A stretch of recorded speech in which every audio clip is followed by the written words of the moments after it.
Hey guys, so we're finally back. So we just got done with Heat 2 as well as Heat 3.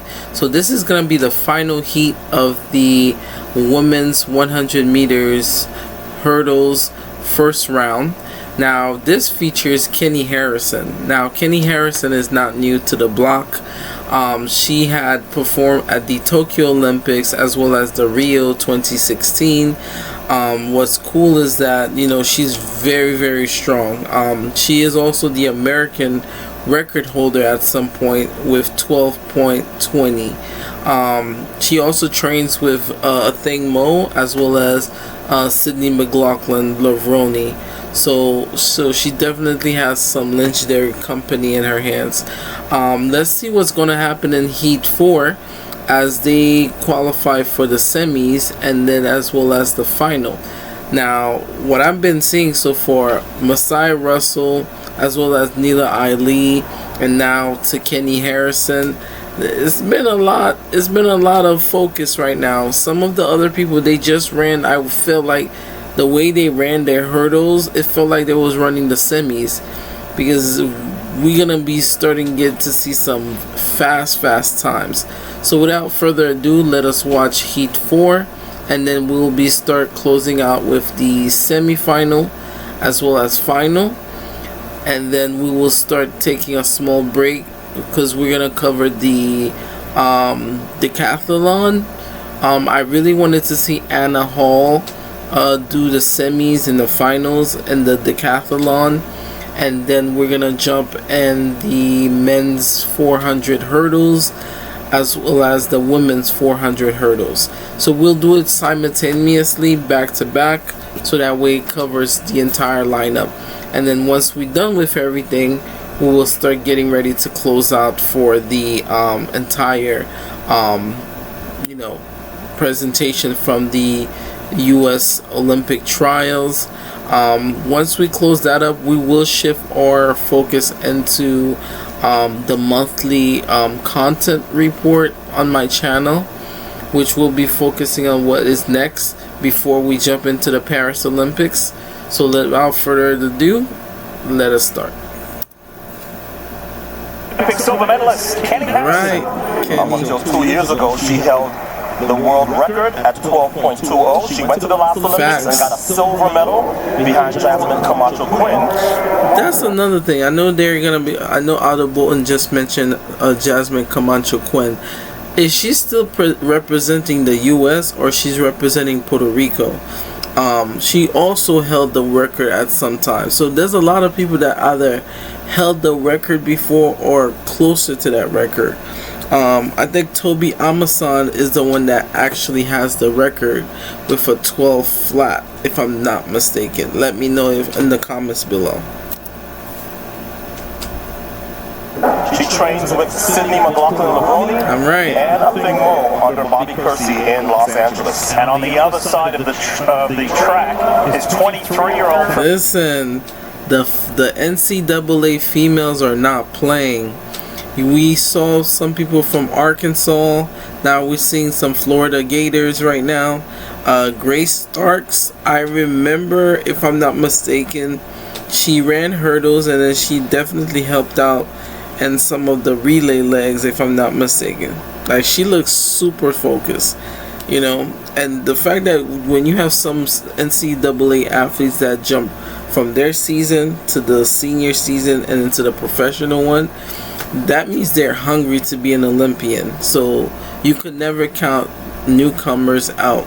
This is what makes the Olympic trials make sense, because you could be the best of the best and still be outshined or still be overdue by someone that's definitely trying to make their first team if you're not careful. So a lot could happen at the trials. We even saw that between Noah Lyles and Christian Coleman, and Christian Coleman was trying to aim at to get the trying to get the 100 meters, but he failed. He got fourth, and then he trying to do that in the 200. He got fourth. It's insane. I mean, he still managed to make the relay pool, but that goes to show, like, your spot is not guaranteed.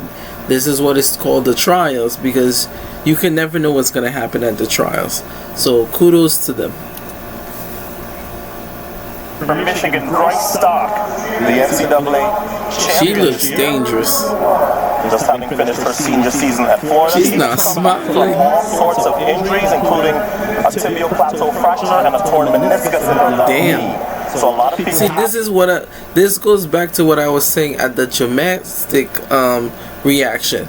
Every athlete has a story, and it depends on what the world wants to hear first.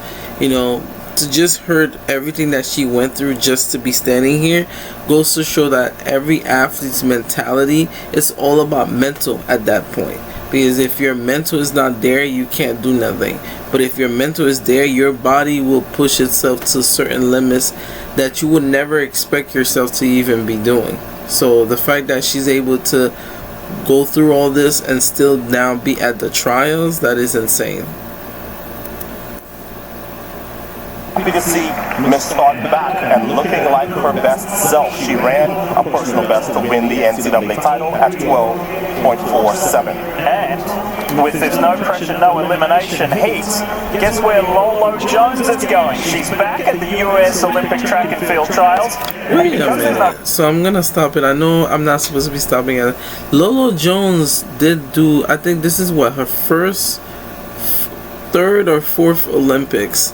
Lolo Jones competed in 2008, I think 2012, I think also Rio, if I'm not mistaken.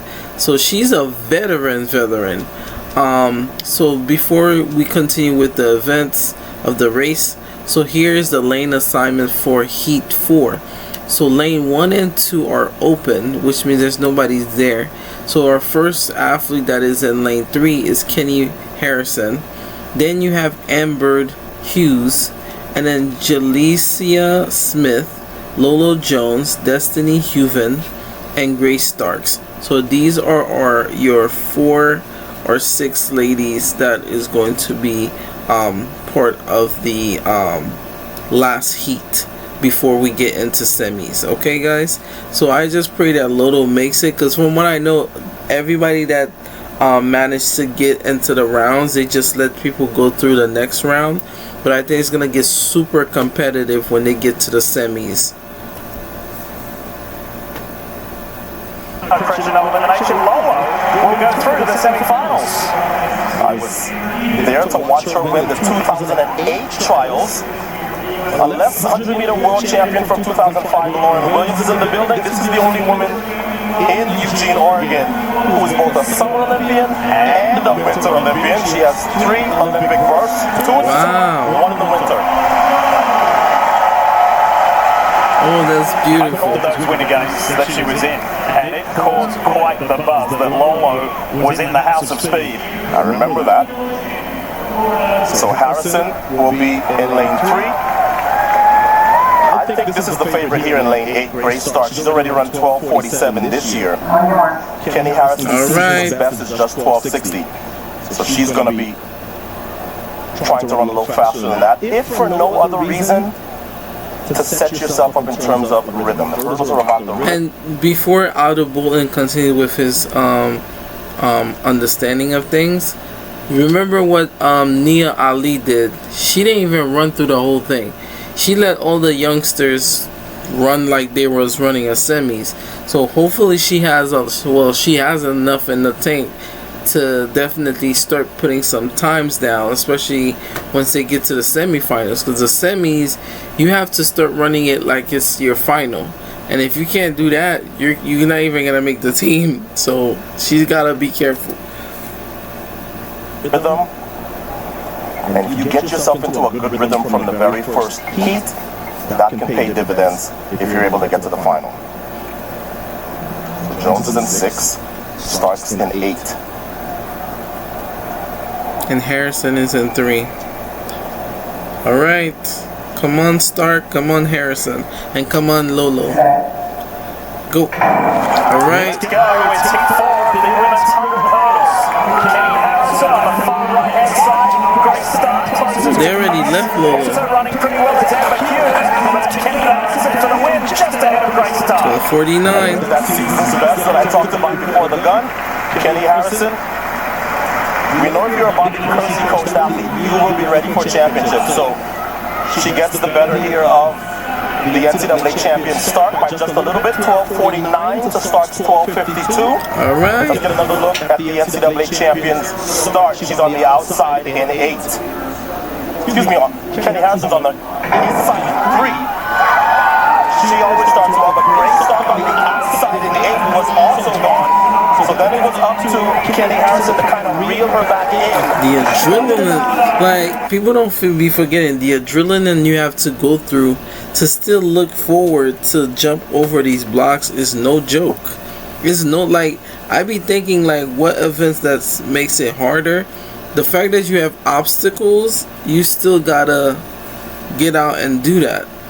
And that goes the same for, like, the 400 hurdles, because it's like you're going super fast, or you're going like at least 70 or 80%, and you still gotta jump over obstacles to still hit a certain time to qualify. It's no joke. Alright. The smoothest run down this straightaway. Harrison was a little better. Harrison looks fierce. Season's best 12:49. But everybody's going through to the semifinal, including 6th place Lolo Jones, who ran 14:86. Alright, so this is from the last heat as we get ready to jump into semifinals as well as finals. So everybody made it. So Keni Harrison ran the fastest part of her heat with a 12:49. Grace Stark is right next to her, which is a 12:52, and then Amber Hughes as well as Destiny Heuven runs a 12:73 and a 12:77, and then Jalicia Smith runs a 12:93, and then Lolo Jones runs a 14:86. Okay, I'll take that. But like I said, things are only gonna get crazier from there, I'm assuming, because if they manage to let everybody in, top 6 athletes from each, so that means the next heats are gonna be packed. And then I think it's what, 9 lanes at the Hayward Field, so it's gonna be, it might have at least 3 heats, or it might have 3 different heats for the semis, so it might go very, very quickly. So like I said, this is interesting. We will resume this again. So the next part that you guys will be getting sooner in a couple of hours will be the women's semifinals of the 100-meter hurdles, and then followed by the final. If I were to make a small prediction right now, I would definitely say that I see Nia Ali getting 4th as well as Keni Harrison. I feel as if they're not fully there as of yet. Maybe for next year they'll be more ready, but as of right now, I see the youngsters very hungry, especially to make their first team. So Grace Stark, I see Grace Stark getting 2nd. Depending on how she got out, I could tell that she has a lot in the tank, and some of the veterans, they gotta step it up, because like I said, your spot is not guaranteed, so you have to make sure to be ready when you get to semis, because semis, they're either taking the top 2 of each heat, or they might take top 3 of each heat, depending on how they want to do it. So you got to be very, very prepared. If it's top 2, then you have to make sure to be top 2. So like I said, this was a very interesting ending of the first round. I can't wait to see what the second round is going to look like, as well as the final. And then we will look at the next lineup of our schedule. So thank you guys so much, and I hope you guys enjoyed the rest of the videos as we jump into the next video, which will be the semifinals as well as final. So thank you guys, bye bye, like and subscribe to the channel, and I'll see you guys in the next video. Bye bye.